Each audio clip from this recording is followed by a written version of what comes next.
Everyone and welcome back to our channel. देखिए, economic development के लिए फॉरेन इन्वेस्टमेंट काफी ज्यादा इंपॉर्टेंट होती है और यही वजह है कि गवर्नमेंट हमेशा ज्यादा से ज्यादा फॉरेन इन्वेस्टमेंट्स को अट्रैक्ट करने की कोशिश करती है। अब फॉरेन इन्वेस्टमेंट अगर किसी भी इकोनॉमी के अंदर आता है तो उससे इकोनॉमी काफी ज्यादा फ्लरिश करती है। नाउ फॉरेन इन्वेस्टमेंट जनरली किसी भी कंट्री के अंदर दो फॉर्म्स में आते हैं। The first one is foreign direct investment and the second is foreign portfolio investment, यानी कि एफडीआई और FPI. Now after the liberalisation of 1991 in India काफी ज्यादा फॉरेन इन्वेस्टमेंट आया both in the forms of FDI and FPI. So in today's video we are going to discuss the difference between FDI यानी कि foreign direct investment and FPI यानी कि foreign portfolio investment. हम जानेंगे कि ये दोनों क्या होते हैं, what are the types of these investments, and lastly we will also discuss that how both of these investment benefits an economy. तो अगर आपने अभी तक हमारे चैनल को सब्सक्राइब नहीं किया है तो प्लीज जल्दी से हमारे चैनल को सब्सक्राइब कर लीजिए, बेल आइकन को भी प्रेस कर दीजिएगा ताकि ऐसी और वीडियोस की नोटिफिकेशन आपको मिलती रहे। और अगर आप इन्वेस्टमेंट करना चाहते हैं लेकिन आपके पास डीमैट अकाउंट नहीं है तो डिस्क्रिप्शन में लिंक दिया गया है, आप जाकर वहां से फ्री में अपना डीमैट अकाउंट ओपन करवा सकते हैं।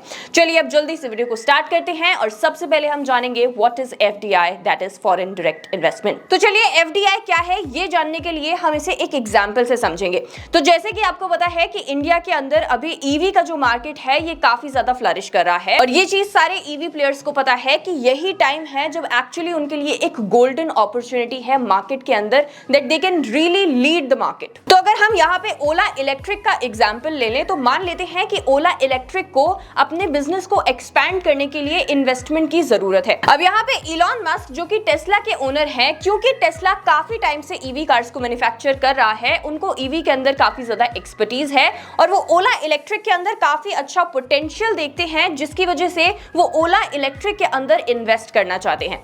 वो चाहते हैं कि वो ओला इलेक्ट्रिक के अंदर इन्वेस्ट करे, उसके बाद ओला इलेक्ट्रिक अपने बिजनेस को एक्सपैंड करे और उससे उन्हें काफी अच्छे रिटर्न्स मिले। So now if Elon Musk will invest in the Ola electric for expanding their business, तो इसे हम फॉरेन डायरेक्ट इन्वेस्टमेंट कहेंगे।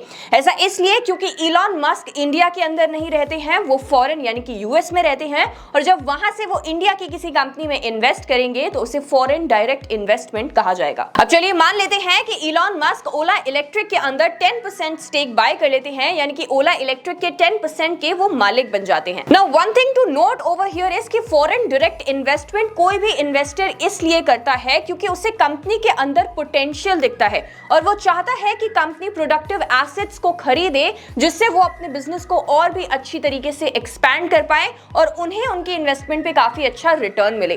तो जनरली आप देखेंगे कि एफडीआई जो होता है ये लॉन्ग टर्म इन्वेस्टमेंट होती है और जो एफडीआई इन्वेस्टमेंट करते हैं वो जल्दी अपनी इन्वेस्टमेंट्स को विड्रॉ नहीं करते हैं। अगर इलॉन मस्क का ही हम एग्जांपल लें तो जब इलॉन मस्क ओला इलेक्ट्रिक के अंदर इन्वेस्ट करेंगे तो वो इसलिए इन्वेस्ट करेंगे क्योंकि वो चाहते हैं कि ओला इलेक्ट्रिक अपने बिजनेस को एक्सपैंड करे और जब उनका बिजनेस उस मुकाम पर पहुंच जाएगा तब वो वहां से एग्जिट लेंगे एज एन इन्वेस्टर, जब उनको अच्छा खासा रिटर्न मिलेगा और उस टाइम तक वो कंपनी के अंदर इन्वेस्टेड रहेंगे। तो एफडीआई एक लॉन्ग टर्म और स्टेबल इन्वेस्टमेंट होती है। अब देखिए यहाँ पे जरूरी नहीं है कि जो इलॉन मस्क हैं ये ओला इलेक्ट्रिक के अंदर ही इन्वेस्ट करें, चाहे तो इलॉन मस्क अपनी खुद की कंपनी टेस्ला की किसी इंडियन सब्सिडरी में भी इन्वेस्ट कर सकते हैं और हम उसे भी फॉरेन डायरेक्ट इन्वेस्टमेंट ही कहेंगे, क्योंकि टेस्ला की ये जो सब्सिडरी होगी ये इंडिया के अंदर रजिस्टर होगी और इलॉन जो है ये एक फॉरेन इन्वेस्टर है। तो जब वो इंडिया में आकर इंडिया की सब्सिडरी के अंदर इन्वेस्ट करेंगे तो it will be called as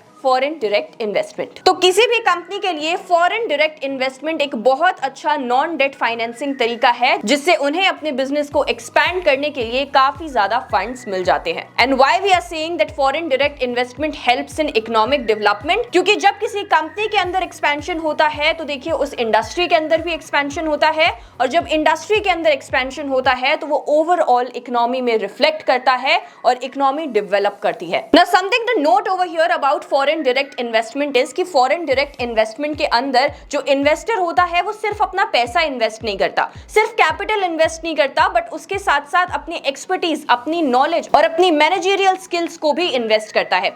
अगर आप इलॉन मस्क का यहाँ पे एग्जांपल लो तो क्योंकि इलॉन मस्क ईवी मार्केट के अंदर काफी टाइम से काम कर रहे हैं, वो ईवी मार्केट को अच्छे से समझते हैं, जब वो ओला इलेक्ट्रिक के अंदर इन्वेस्ट करेंगे तो वो सिर्फ पैसा इन्वेस्ट नहीं करेंगे, वो साथ ही साथ अपने एक्सपर्टीज को भी ओला इलेक्ट्रिक के काम में लगाएंगे और साथ ही साथ नॉलेज भी उन्हें प्रोवाइड करेंगे रिलेटेड टू मैनेजमेंट, क्योंकि वो अल्टीमेटली क्या चाहते हैं कि ओला इलेक्ट्रिक अच्छा करे जिससे उन्हें उनकी इन्वेस्टमेंट पे काफी अच्छा रिटर्न मिले। नाउ अगर हम एफडीआई इन्वेस्टमेंट की इन्वेस्टमेंट लिमिट की बात करें तो अगर लिस्टेड कंपनीज में ये इन्वेस्टमेंट करी जा रही है तो 10% से लेस इन्वेस्टमेंट नहीं होनी चाहिए, और अगर बात करी जाए अनलिस्टेड कंपनी की तो यहाँ पे कोई भी ऐसा थ्रेशोल्ड नहीं है, यानी कि किसी अनलिस्टेड कंपनी के अंदर कितना भी स्टेक बाय किया जा सकता है। लेकिन अगर हम लिस्टेड कंपनीज की बात करें तो अगर फॉरेन डायरेक्ट इन्वेस्टमेंट करना है तो यहाँ पे 10% तो स्टेक बाय करना ही होता है। नाउ अगर हम बात करें types of foreign direct investment की तो 3 टाइप्स हैं, horizontal FDI, vertical FDI and conglomerate FDI. बात करी जाए अगर हॉरिजॉन्टल एफडीआई की तो इस एफडीआई के अंदर जब आप दूसरी कंट्री के किसी कंपनी में इन्वेस्ट करते हो तो आप मेक श्योर करते हो कि वो कंपनी भी सेम प्रोडक्ट मैन्युफैक्चर करती हो जो कि आपकी होम मार्केट की कंपनी करती है। और वहीं अगर हम वर्टिकल एफडीआई की बात करें तो वर्टिकल एफडीआई के अंदर पूरे बिजनेस में इन्वेस्टमेंट नहीं करी जाती है, but some parts manufacturing is only outsourced. और अगर वहीं कंग्लोमरेट एफडीआई की बात करी जाए तो यहाँ पे एंटायरली डिफरेंट इंडस्ट्री के अंदर इन्वेस्टमेंट करी जाती है।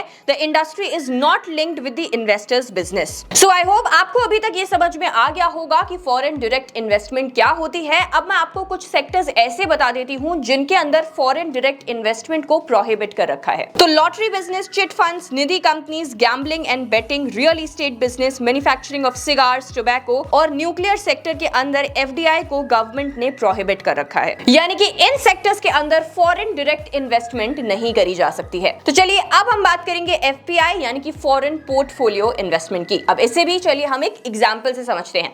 तो एग्जांपल ले लेते हैं वॉरेन बफे का। तो मान लेते हैं कि वॉरेन बफे को ऐसा लगता है कि इंडिया के अंदर जो रिलायंस इंडस्ट्रीज कंपनी है ये आगे चलकर काफी ज्यादा अच्छा करने वाली है, और इसीलिए वॉरेन बफे रिलायंस इंडस्ट्रीज के अंदर 100 करोड़ रुपए के शेयर्स खरीदना चाहते हैं। अब देखिए यहाँ पे एक चीज समझने वाली ये है कि वॉरेन बफे रिलायंस के शेयर्स खरीदने में इंटरेस्टेड हैं, वो उस कंपनी के बिजनेस एक्सपेंशन में इंटरेस्टेड नहीं है। उन्हें ये लगता है कि शॉर्ट टर्म के अंदर रिलायंस के शेयर्स की वैल्यू इंक्रीज हो सकती है, और इसलिए वो रिलायंस के 100 करोड़ रुपीस के वर्थ के शेयर्स को खरीद रहे हैं। अब क्योंकि यहाँ पे वॉरेन बफे को रिलायंस के ओवरऑल बिजनेस से कोई लेना देना नहीं है और वो सिर्फ इन्वेस्ट कर रहे हैं टू जनरेट प्रॉफिट, इसलिए वो अपनी इन्वेस्टमेंट्स को कभी भी रिलायंस इंडस्ट्रीज से विड्रॉ कर सकते हैं। And that is why FPI in comparison to FDI काफी ज्यादा लिक्विड इन्वेस्टमेंट्स होती हैं। साथ ही साथ the nature of foreign portfolio investment is also speculative, यानी कि यहाँ पे स्पेक्युलेट किया जाता है कि शॉर्ट टर्म के अंदर किसी कंपनी के शेयर्स की वैल्यू कितनी इंक्रीज हो सकती है और उसी बेसिस पर इन्वेस्टमेंट करी जाती है। जब भी वो वैल्यू टच कर जाता है कंपनी का शेयर प्राइस, तो जो इन्वेस्टर्स होते हैं वो प्रॉफिट बुक करके अपने इन्वेस्टमेंट्स को विथड्रॉ कर लेते हैं। So I hope one thing is clear कि एफपीआई यानी कि फॉरेन पोर्टफोलियो इन्वेस्टमेंट को करने के पीछे जो मोटिव होता है ये होता है क्विक प्रॉफिट्स कमाना। और अगर बात करी जाए फॉरेन पोर्टफोलियो इन्वेस्टमेंट के इन्वेस्टमेंट लिमिट की तो आप किसी भी लिस्टेड कंपनी के 10% से कम शेयर्स को बाय कर सकते हैं। चलिए अब बात कर लेते हैं फॉरेन पोर्टफोलियो इन्वेस्टमेंट्स के टाइप्स की। तो यहाँ पे 2 टाइप्स हैं। फर्स्ट आपने काफी बार सुना होगा फॉरेन इंस्टीट्यूशनल इन्वेस्टर्स यानी कि एफआईआईज। एफआईआईज एफपीआई का ही एक टाइप होता है। एफआईआईज इंस्टीट्यूशन हो सकते हैं, गवर्नमेंट हो सकती है, इंडिविजुअल्स हो सकते हैं जो कि हाई नेटवर्थ इंडिविजुअल्स होते हैं, या फिर mutual fund companies, insurance companies हो सकती हैं जो कि दूसरी कंट्री के किसी कंपनी के अंदर इन्वेस्ट करते हैं। आपकी नॉलेज के लिए बता दूं कि इंडिया के अंदर गवर्नमेंट ऑफ सिंगापुर सबसे बड़ा एफआईआई है। नाउ एफआईआईज को रजिस्टर करना पड़ता है अपने आप को पहले सेबी के साथ in order to invest in any Indian company. इसके साथ साथ एफआईआई सिर्फ लिस्टेड कंपनीज में ही इन्वेस्ट कर सकते हैं, they can not invest in the unlisted companies. और जैसे कि मैंने आपको बताया कि फॉरेन पोर्टफोलियो इन्वेस्टमेंट काफी ज्यादा लिक्विड इन्वेस्टमेंट्स होती है, यहाँ पे कभी भी इन्वेस्टर अपने पैसे को विड्रॉ कर लेते हैं मार्केट से। यही रीजन है कि जब भी एफआईआईज अपने पैसे को मार्केट से विड्रॉ करते हैं तो मार्केट में थोड़ी सी वॉलेटिलिटी देखने को मिलती है, क्योंकि वो लार्ज क्वांटिटी ऑफ अमाउंट को विड्रॉ कर रहे होते हैं। And same happens when the inflows from the FIIs comes in the market काफी ज्यादा ऊपर चली जाती है। So that was all about the difference between FDI that is foreign direct investment and FPI that is foreign portfolio investment. I hope मैंने आपको simple explanation से काफी अच्छे से ये समझा दिया होगा कि इन दोनों के बीच में क्या डिफरेंस होता है और आपको अब इन दोनों के बीच में कभी भी कोई कंफ्यूजन नहीं होगी। वीडियो को ज्यादा से ज्यादा शेयर जरूर कर दीजिएगा अपनी फ्रेंड्स एंड फैमिली के साथ। And for more such videos please don't forget to subscribe to our channel. Thank you so much for watching. I will see you in the next video.